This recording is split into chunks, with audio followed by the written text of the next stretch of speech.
What's going on, everybody? It's your boy C-Zar, and in this video I'd like to do a deep dive of the latest happenings in crypto, some of the hot topics floating around the space right now. I'm going to give my thoughts on that, share my perspective. We might even provoke some thoughts within yourselves, within myself. There's some dots that I'm trying to connect in some of these articles that we're going to go over. And with that being said, you guys, if you could hit the like button and subscribe, that would be awesome. Before we get into these articles, I just want to say thank you all. Thank you all to all the subscribers, whether you're new or you're old. We're almost at 50,000 subscribers, which is crazy, absolutely nuts. It's been 3 years in the making of this YouTube channel, and I do assume that things are going to pick up in the markets across the board here over the next couple of months. So we should be seeing 50,000 and well beyond that over the coming months here. But just a special shout out to the first 50K. Thank you all very much for being here, and let's get started with that, okay? Here we are, talking about something Cointelegraph and I'm sure a lot of other media outlets are talking about, which is that October is ETF month, right? 16 crypto funds await final decision. I don't know if they're all in their final decision phase or if it's just like a deadline that can get pushed back, but as it is typically with most of these media outlets, the headline is kind of misleading to what some of the other words are in this article, right? As we scroll down, you can see here that ETF analyst and Nova Diaz Wealth Management president Nate Garassi said in an X post on Monday that it will be an enormous next few weeks for crypto ETFs because of all the filings approaching deadlines. Starts this week with deadline on Canary Spot Litecoin ETF. Will be followed by decisions on Solana, Dogecoin, XRP, Cardano, HBAR, though the SEC can approve any or all of these whenever, right? Absolutely they can. Meanwhile, though, and again, this is where it goes counter to what the headline was indicating, crypto trader Dan Crypto Trades, he styled October as ETF month, but noted that two major players, Fidelity and BlackRock, are absent from the list. So out of all the ETFs getting approved potentially in October, none of these ETFs include Fidelity or BlackRock, which are some pretty big players when it comes to the crypto ETF space, pretty big players when it comes to the world of finance as a whole. None of the ones with the deadlines in October were issued by Fidelity or BlackRock, which are the two major players in the crypto ETF space. Regardless, might be something to watch out for in the weeks ahead. This tells me, and just how I'm interpreting it as a trader myself, an investor, a speculator, and stuff like this, it's as if he's saying, we'll see if these ETFs get approved. BlackRock and Fidelity, the gatekeepers, the big dogs, they're not getting any ETFs approved. So why would these other ETFs get approved ahead of them? Maybe, and then that's what he says. He's like, regardless, might be something to watch out for. It might be something to watch out for, but he's saying it's not that big of a deal. Maybe he's saying it's not that big of a deal, but it might be something to watch out for. That's how I'm taking it, because these ETFs are small in comparison to BlackRock and Fidelity, and whenever those ETFs come out, it's going to be a bigger deal. Or because maybe the likelihood that these ETFs get approved is not likely if BlackRock and Fidelity are not getting their toes wet, right? And I think that ties in well to this next article here. SEC urges immediate withdrawal of all these ETF filings. Why? Again, a kind of misleading title, right? It sounds bad, but it's not. It's actually a really good thing. The reason why is that for issuers including Grayscale 21 Shares and Van Eck, the change is important because previously each product required two separate approvals, right? One form a 19B-4 filing and one an S1 filing. Now, I don't know what they mean. I'm not trying to tell you what these mean. Don't get thrown off by the nomenclature, okay? But these two forms that they have to file, the dual process often stretched 9 months or more. So now that the SEC is saying, hey, immediate withdrawal of these, and I'm pretty sure the withdrawal that they're talking about is of the 19B-4 filings. It's just the S1 that's necessary now. Or maybe it's a whole different form, but I'm pretty sure it is just the S1 now. Again, I'm not the most experted person in this, but it goes from a dual process, which often stretched 9 months or more. Now that it's more generic, it's more simplistic. With these generic standards in place, timelines can shrink to as few as 75 days and probably even less. Now, I don't know about you, but if you do some quick math here, today is September 30th. We've got over 75 days left in this year.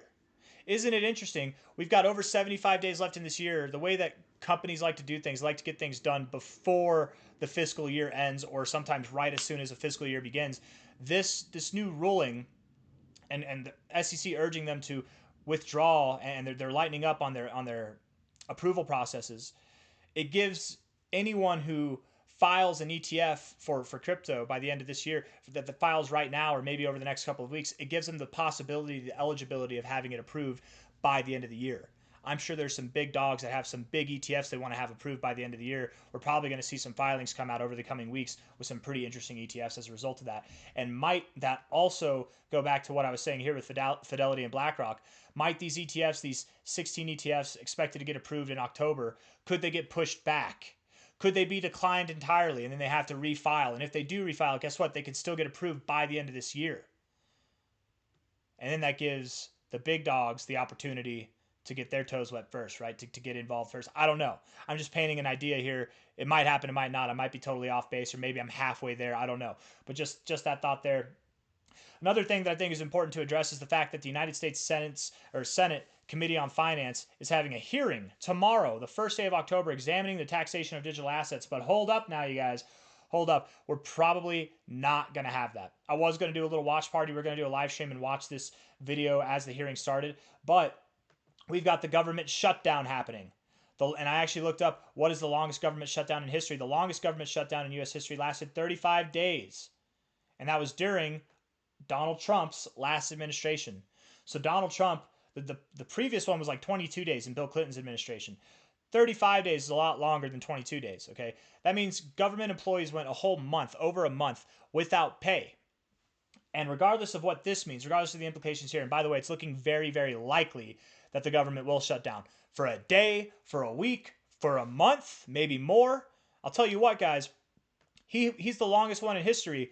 This shows, at least in my opinion, that if nobody wants to play ball with Trump's administration, they're going to have to wait probably more than a month. I bet he would be okay with shutting it down for that amount of time or more again, right? Until there's some kind of cooperation going on. And maybe they need to cooperate, maybe he needs to cooperate, maybe whatever needs to happen. I'm not trying to get political. I'm just saying some kind of agreement needs to happen. And for that, you need to have some kind of offerings come to the table. And if nothing is suitable, Trump can just keep that shut. And he's done it longer than anybody else. He could definitely keep it shut longer. I'm not trying to get hung up on this. What I'm trying to say is that depending on when the government gets unlocked, and I doubt it's going to be 35 days. He's got the record. They know that he'll go longer. They know he's a hard ass. So I'm sure that this was a bad taste the last time that it happened. They're going to want to resolve this within like the first 2 weeks is my guess, or at least within the first month. But maybe it goes on longer. Maybe we'll have the longest shutdown in history happen again. With that thought, though, it's probably going to be more than one day. Tomorrow is October 1st. It's probably going to be more than one day. Tomorrow is the beginning of the shutdown. If this hearing happens during the shutdown, if the government does shut down tomorrow, which I think it will, this hearing will likely not happen on October 1st. So when is the next hearing going to be? I don't know. Nobody knows. There's no talk of that, discussion of that. One would think that it won't be the day that the government shutdown gets lifted. One would think it won't even be that week. They're probably going to have to reschedule things. It could be as much as a month out from now. I would assume by the end of this year, but I am curious to this. Just want to make an update because anybody expecting this, any kind of clarification coming from this, you're probably going to be left hanging. I don't think if the government shuts down, the U.S. Senate will probably not be meeting tomorrow, okay?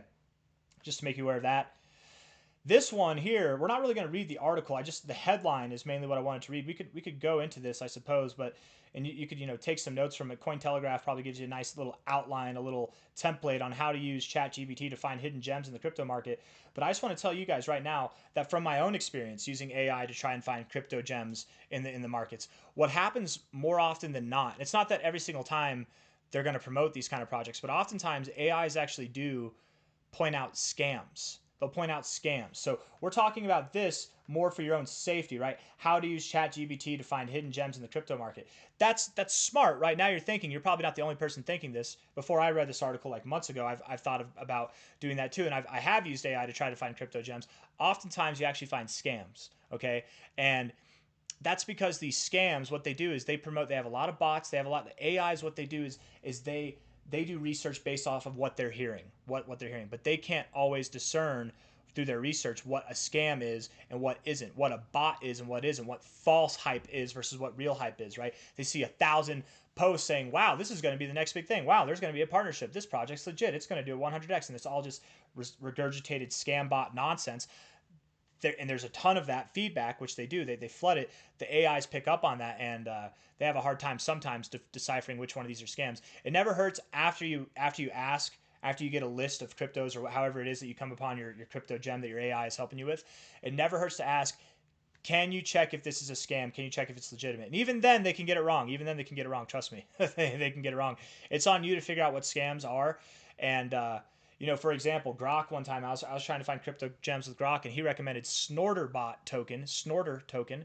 There's like 1,000 different Snorter tokens. Clear as day. That in itself is a clear signal that it's a scam. Okay, if you have 1,000 different ones with different market caps, similar prices but slightly different prices, different liquidity levels, right?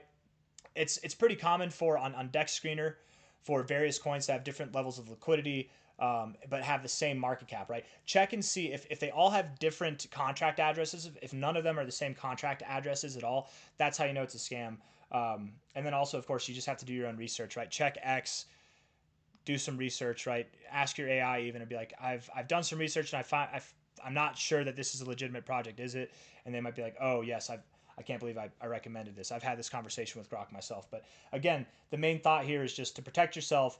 Maybe don't use AI, or if you do, just take it with a grain of salt, right? Be careful because they are not perfect. These AI programs or protocols, that they're not perfect, and sometimes they can lead you astray. So don't full-heartedly trust in this, right? Don't be doing this thinking that you're going to find the next great crypto gem. You might find a scam. Just be aware of that, right? Scams are rampant in this space. There's probably 15 C-Zars that are below trying to get you to talk to me and have you give me money, but I don't want your money.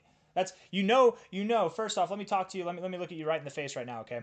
You know that you're talking to a scam C-Zar if he's asking you for money. I will never ask for money. I never have asked for money, and I never will ask for money from you guys. If I ever mention anything, I might have merchandise at some point, some merch. Might have some, affiliate links at some point with companies or brands that I believe in, products that I actually use. But it's not going to be, and I'm accepting and willing to do something like that, but I just haven't found anything yet, right? And I haven't made any merchandise yet, but we're planning on doing some stuff. Other than that, and I won't even ask you for money. I'll just mention it. If you want to click on it, cool. Like I'm doing more explaining now than I probably will whenever I actually mention it in a future video. But I'll never ask you guys for money. If a C-Zar is asking you for money because of a paid course, a secret program, that doesn't exist. No offense, but it's not worth my time. It's not worth my time to do any of that. Okay, so let's move on. Okay, let's move on. Here. Chinese woman convicted after world's biggest Bitcoin seizure. Chinese woman and her husband or her friend, Zim Qian, also known as Yadi Zhang, was convicted on Monday. Crazy. Did you guys read about this?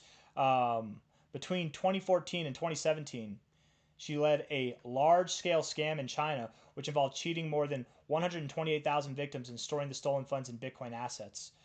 The MET said in a statement. It said 47-year-old's guilty plea followed a 7-year probe into the global money laundering web, which began when it got a tip-off about the transfer of criminal assets. Qian had been evading justice. Why does it say that? Why does it say that in quotations? Like, she's been evading justice with sharks with freaking laser beams on her freaking head for 5 years. For 5 years up to her arrest. She was evading justice for 5 years. Was she? Was she evading justice then? That seems like a patsy right there.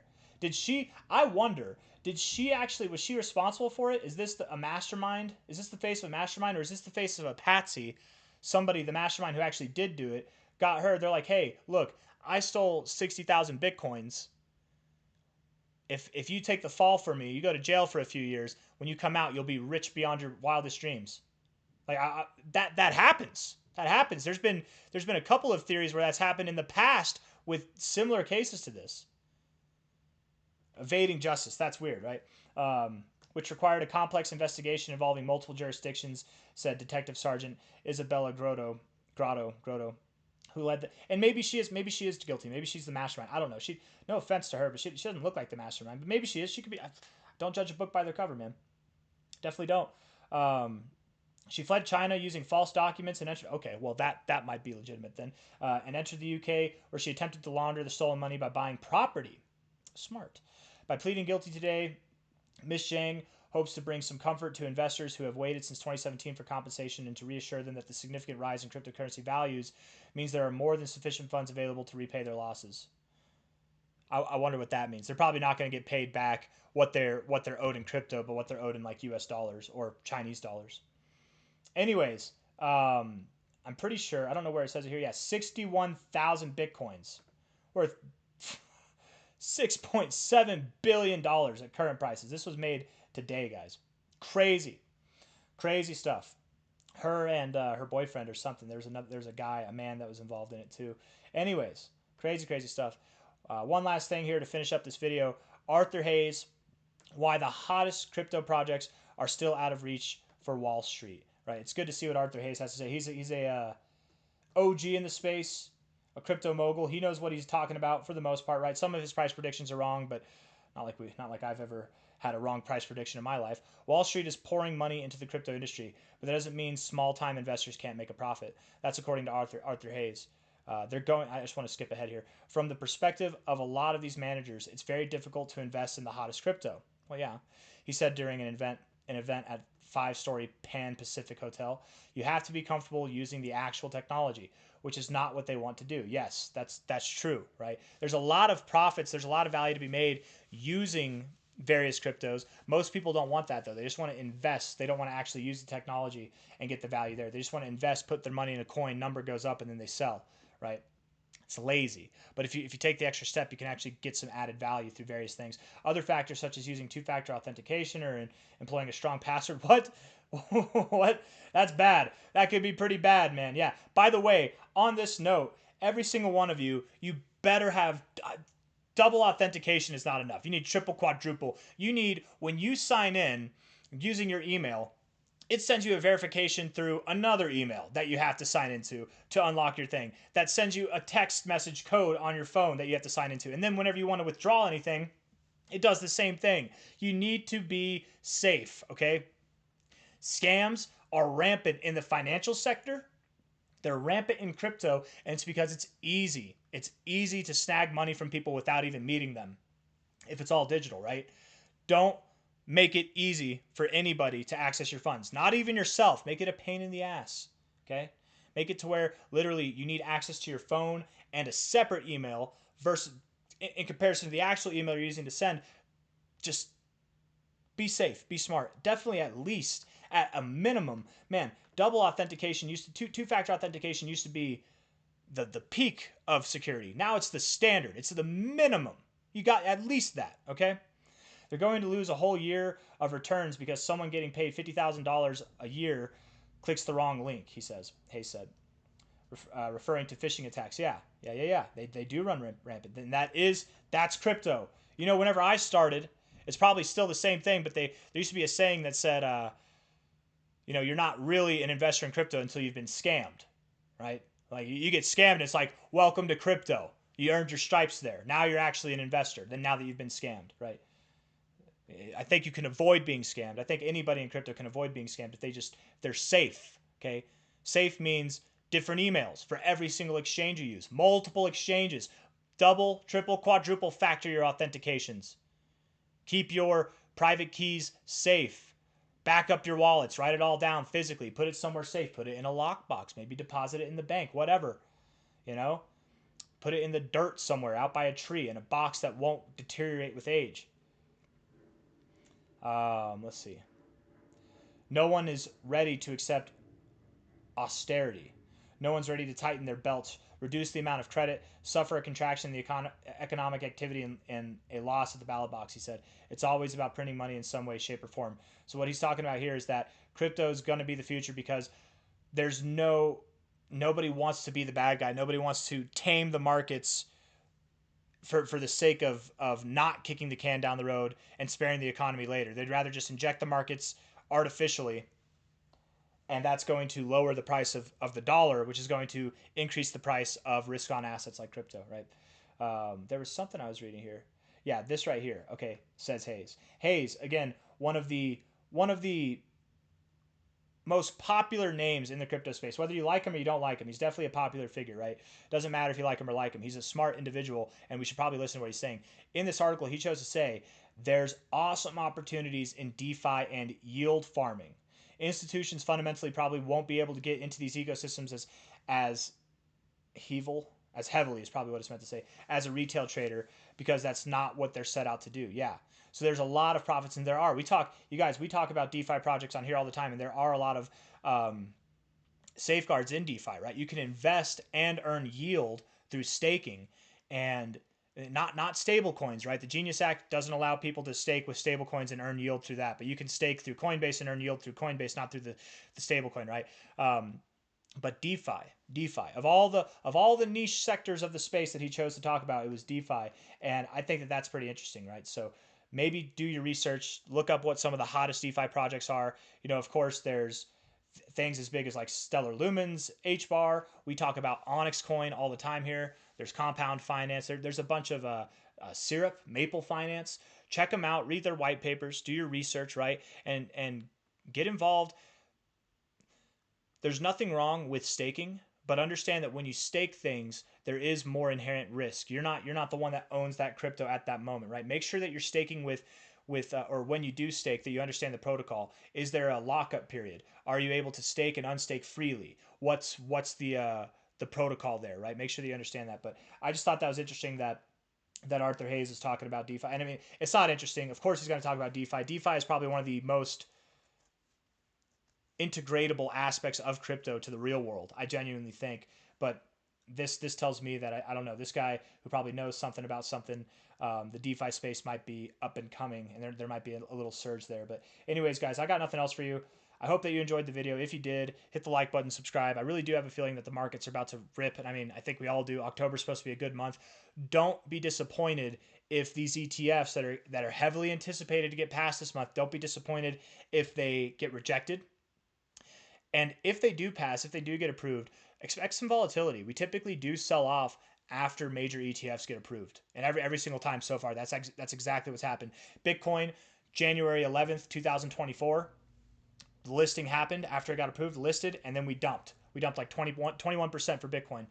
Ethereum, sometime after that, I want to say it was July. I forget whenever it got listed, but after it got listed, literally to the day, and then down, it dropped like 30%, 40%. Over like a 2-week period or a 1-week period. XRP and Doge, they both had their ETFs listed on the 18th of September, and we've been moving down since the 18th of September. Whenever these ETFs get listed, a lot of people are expecting this to be bullish. I wouldn't be surprised if we had some negative consequence because of these ETFs. If October is in jeopardy at all, if October is not going to be a bullish month like we all think it's going to be, it's because of these ETFs getting approved, not because of them getting denied. I think it'd be actually very beneficial to see these ETFs get denied, but time will tell.